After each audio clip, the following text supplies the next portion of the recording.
Hello ನಮಸ್ಕಾರ. ನೀವು ನೋಡ್ತಾ ಇದ್ದೀರಾ ಸಮತಾ ಪಬ್ಲಿಕ್ ನ್ಯೂಸ್ 24x7ಗೆ ಸ್ವಾಗತ. ರಾಜ್ಯ ಸರ್ಕಾರ ಬಾಗಲಕೋಟ ವಿಶ್ವವಿದ್ಯಾಲಯವನ್ನ ರದ್ದು ಮಾಡಿರುವುದನ್ನು ಕೈ ಬಿಡುವಂತೆ ಭಾರತ ರಾಷ್ಟ್ರೀಯ ವಿದ್ಯಾರ್ಥಿ ಒಕ್ಕೂಟ ಜಮಖಂಡಿಯ ಟಿಪ್ಪು ಸುಲ್ತಾನ್ ಸರ್ಕಲ್ನಲ್ಲಿ ಮಾನವ ಸರಪಳಿ ನಿರ್ಮಿಸಿ ಟೈರ್ಗೆ ಬೆಂಕಿ ಹಚ್ಚಿ ತಮ್ಮ ಆಕ್ರೋಶವನ್ನು ವ್ಯಕ್ತಪಡಿಸಿದರು. ಹೌದು, ಹೊಸ ವಿಶ್ವವಿದ್ಯಾಲಯಗಳನ್ನು ರದ್ದು ಮಾಡಲು ಕೈಗೊಂಡ ನಿರ್ಧಾರದಲ್ಲಿ ಬಾಗಲಕೋಟ ವಿಶ್ವವಿದ್ಯಾಲಯ ಇರುತ್ತದೆ. ಈ ವಿಶ್ವವಿದ್ಯಾಲಯದಲ್ಲಿ ಬೇರೆ ಬೇರೆ ಜಿಲ್ಲೆಗಳಿಂದ ಸುಮಾರು 35,000ಕ್ಕೂ ಹೆಚ್ಚು ವಿದ್ಯಾರ್ಥಿಗಳು ವ್ಯಾಸಂಗ ಮಾಡುತ್ತಿದ್ದಾರೆ. ಆರ್ಥಿಕ ಸಂಪನ್ಮೂಲ ಕೂಡ ಚೆನ್ನಾಗಿದೆ.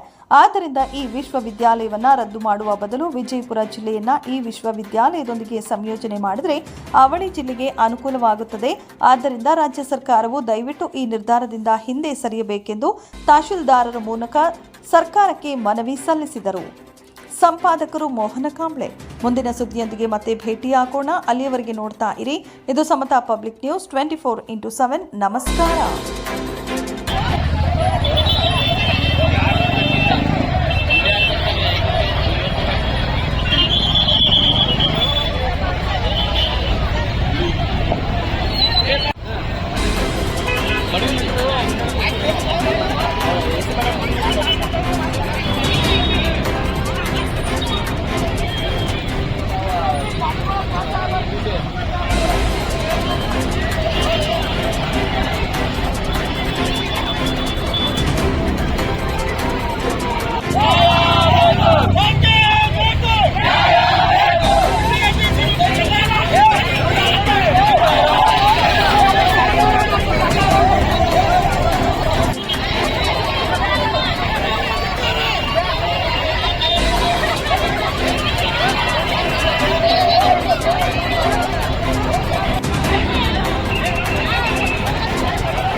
ಕಟ್ಟಿಮನಿ. ನಾನು MBA ವ್ಯಾಸಂಗ ಮಾಡುತ್ತಾ ಇದ್ದೀನಿ ಬಾಗಲಕೋಟೆ ಯೂನಿವರ್ಸಿಟಿಯಲ್ಲಿ. ಇವಾಗ ನಮ್ಗೆ ಮನೆ ಆಗಿರೋ ಕ್ಯಾಬಿನೆಟ್ ಇದ್ರಲ್ಲಿ ನಮ್ ಬಾಗಲಕೋಟೆ ಯೂನಿವರ್ಸಿಟಿನ ಮುಚ್ಚಬೇಕು ಅಂತ ಇದಾರೆ. ಇದೇ ತರ ಇವರು ಎಲ್ಲ ಸರ್ಕಾರಿ ಶಾಲೆಗಳ ಕಾಲೇಜುಗಳನ್ನ ಮುಚ್ಕೊಂಡಿದ್ರೆ ಬಡ ಮಕ್ಕಳು, ಬಡ ವಿದ್ಯಾರ್ಥಿಗಳು ಮತ್ತೆ ಗ್ರಾಮೀಣ ಪ್ರದೇಶದಲ್ಲಿರೋ ವಿದ್ಯಾರ್ಥಿಗಳು ಎಲ್ಲ ಹೋಗ್ಬೇಕು ಅವ್ರ ವಿದ್ಯಾಭ್ಯಾಸ ಮಾಡೋದಕ್ಕೆ. ಎಲ್ಲ ಕಡೆ ಶಾಲಾ ಪ್ರೈವೇಟ್ ಕಾಲೇಜಲ್ಲಿ ನಾವು ಅಡ್ಮಿಷನ್ ಮಾಡ್ಸಕ್ ಹೋದ್ರೆ ಲಕ್ಷಾಂತರ ಇವಾಗ ಹೋಗ್ಬೇಕು ಹೈಯರ್ ಎಜುಕೇಶನ್ ಸ್ಥಾನದಲ್ಲಿ ಇರ್ಬೇಕು ಅಂತ ಮಾಡ್ಬೇಕು. ಸ್ವಲ್ಪ ಸೆಲ್ಫ್ ಡೆವಲಪ್ಮೆಂಟ್ ಇಂಡಿಯಾ ಅಂತಾನೆ ಹೇಳ್ತಾರೆ ಇವ್ರು ಪ್ರಾಪರ್ ಗವರ್ಮೆಂಟ್ ಎಜುಕೇಶನ್ ಪ್ರೊವೈಡ್ ಮಾಡಕ್ ಆಗ್ತಾ ಇಲ್ಲ ಅಂದ್ರೆ ಆ ಯೂತ್ ಹೆಂಗ್ ಎಂಪವರ್ ಮಾಡ್ತಾರೆ ಇವರು ಸುಮ್ಮನೆ ಬಾಯಿ ಮಾತಿಗೆ ಹೇಳೋದಾಗುತ್ತೆ ಇವ್ರದೆಲ್ಲ. ಅದರಿಂದ ಹೇಳ್ತಾ ಇದ್ದೇವೆ ನಾವು ಇವಾಗಿರೋ ವಿಶ್ವವಿದ್ಯಾಲಯದಲ್ಲಿ ಇವಾಗ ನಾವು ಬ್ಯಾಂಗ್ಳೂರಿಂದ ಬಂದಿದ್ದೀವಿ ಇಲ್ಲಿಗೆ. ಏನಕ್ಕೆ ಬಂದಿದ್ದೀವಿ? ಇಲ್ಲಿ ಎಜುಕೇಶನ್ ನಮಗೆ ನಾವು ಮದ್ವೆ ಆಗಿ ಬಂದ್ರೂ ನಮಗೆ ಎಜುಕೇಶನ್ ಫೆಸಿಲಿಟೀಸ್ ಇದೆ. ನಮಗೆ ನಾವು ನೆರೆಯ ದೂರದ ರಾಜ್ಯಗಳಿಗೆ ಹೋಗೋ ಅವಶ್ಯಕತೆ ಇಲ್ಲ. ಇಲ್ಲೇ ಹತ್ರದಲ್ಲಿ ಇಟ್ಕೊಂಡು ನಮ್ಮ ವರ್ಕ್ ಲೈಫ್ ಬ್ಯಾಲೆನ್ಸ್ ಕೂಡ ಅದಕ್ಕೆ ಎಜುಕೇಶನ್ ಕೂಡ ನಾವು ಮಾಡ್ಬೋದು ಅನ್ನೋ ಅವಕಾಶ ನಮಗೆ ಅದು ಸರ್ಕಾರ ಮಾಡ್ಕೊಟ್ಟಿತ್ತು. ಇವಾಗ ಅದೇ ಸರ್ಕಾರ ನಾವು ಸರ್ಕಾರ ಕಾಲೇಜ್ಗಳನ್ನ ಬಂದ್ ಮಾಡ್ತಿದೀವಿ ಅಂದ್ರೆ ಇಲ್ಲಿ ಎಷ್ಟೋ ಜನ ಬೀದರ್ದಿಂದ ಬಂದಿದ್ದಾರೆ, ಬೇರೆ ಬೇರೆ ರಾಜ್ಯದಿಂದ ಬಂದಿದ್ದಾರೆ ಇಲ್ಲಿ ಓದೋದಕ್ಕೆ. ಅವರೆಲ್ಲ ನಾವೇನು ರಿಕ್ವೆಸ್ಟ್ ಮಾಡ್ಕೊತಾ ಇದೀವಿ, ಈ ಫೆಸಿಲಿಟೀಸ್ ಇಂದ ನಮ್ಗೆ ಎಲ್ಲರಿಗೂ ಅನುಕೂಲ ಇದೆ. ಅದರಿಂದ ನಮ್ಮ ವಿಶ್ವವಿದ್ಯಾಲಯವನ್ನು ಮುಚ್ಚಬಾರ್ದು. ಮತ್ತೆ ನಮ್ಗೆ ಆದಷ್ಟು ಅನುಕೂಲಗಳನ್ನು ಮಾಡ್ಕೊಡ್ಬೇಕಂತ ಇಲ್ಲಿ ಯಾರು ಕ್ಯಾಬಿನೆಟ್ ಮಿನಿಸ್ಟರ್ ಏನ್ ಇದ್ದಾರೆ ಅಲ್ಲಿ ಮಾತಾಡೋಂತಾರೆ ಅವರು ಕುಂತು ಸಮಸ್ಯೆಯನ್ನು ಸ್ಟೂಡೆಂಟ್ಸ್ ವೆಲ್ಫೇರ್ಗೋಸ್ಕರ ಸಮಸ್ಯೆಯನ್ನು ಬಗೆಹರಿಸಬೇಕು.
ವಿದ್ಯಾಲಯದ ವಿದ್ಯಾರ್ಥಿಗಳು ಇವರಿಗೆ ಮಾನ್ಯ ಮುಖ್ಯಮಂತ್ರಿಗಳು ಕರ್ನಾಟಕ ಸರ್ಕಾರ ವಿಧಾನಸೌಧ ಬೆಂಗಳೂರು ಮಾನ್ಯರೇ ವಿಷಯ ರಾಜ್ಯ ಸರ್ಕಾರ ಬಾಗಲಕೋಟೆ ವಿಶ್ವವಿದ್ಯಾಲಯವನ್ನು ರದ್ದು ಮಾಡುವುದನ್ನು ಕೈಬಿಡುವ ಕುರಿತು ಈ ಮೇಲ್ಕಾಣಿಸಿದ ವಿಷಯದಂತೆ ದಿನಾಂಕ 14/2/2025ರಂದು ಮಾನ್ಯ ಮುಖ್ಯಮಂತ್ರಿಗಳ ಅಧ್ಯಕ್ಷತೆಯಲ್ಲಿ ನಡೆದ ಸಭೆಯಲ್ಲಿ ಹೊಸ ವಿಶ್ವವಿದ್ಯಾಲಯಗಳನ್ನು ರದ್ದು ಮಾಡಲು ಕೈಗೊಂಡ ನಿರ್ಧಾರದಲ್ಲಿ ಬಾಗಲಕೋಟೆ ವಿಶ್ವವಿದ್ಯಾಲಯವು ಸಹ ಇರುತ್ತದೆ. ರಾಜ್ಯದಲ್ಲಿ 75ಕ್ಕೂ ಅಧಿಕ ಮಹಾವಿದ್ಯಾಲಯಗಳು ಇರುತ್ತವೆ. ಇವುಗಳಲ್ಲಿ 35,000ಕ್ಕೂ ಹೆಚ್ಚು ವಿದ್ಯಾರ್ಥಿಗಳು ವ್ಯಾಸಂಗ ಮಾಡುತ್ತಿದ್ದಾರೆ. ಇದರಿಂದ ಆಂತರಿಕ ಸಂಪನ್ಮೂಲ ಕೂಡ ಚೆನ್ನಾಗಿರುತ್ತದೆ. ಆದ್ದರಿಂದ ಈ ವಿಶ್ವವಿದ್ಯಾಲಯವನ್ನು ರದ್ದು ಮಾಡುವ ಬದಲು ವಿಜಯಪುರ ಜಿಲ್ಲೆಯನ್ನು ಸಹ ಈ ವಿಶ್ವವಿದ್ಯಾಲಯದೊಂದಿಗೆ ಸಂಯೋಜನೆ ಮಾಡಿದರೆ ಅವಳಿ ಜಿಲ್ಲೆಗಳ ವಿದ್ಯಾರ್ಥಿಗಳಿಗೆ ಅನುಕೂಲವಾಗುತ್ತದೆ. ದಯವಿಟ್ಟು ರಾಜ್ಯ ಸರ್ಕಾರವು ಈ ನಿರ್ಧಾರವನ್ನು ತೆಗೆದುಕೊಳ್ಳಬೇಕೆಂದು ವಿನಂತಿಸಿಕೊಳ್ಳುತ್ತೇನೆ. ಧನ್ಯವಾದಗಳೊಂದಿಗೆ ಇಂತಿ ಬಾಗಲಕೋಟೆ ವಿಶ್ವವಿದ್ಯಾಲಯದ ವಿದ್ಯಾರ್ಥಿಗಳು.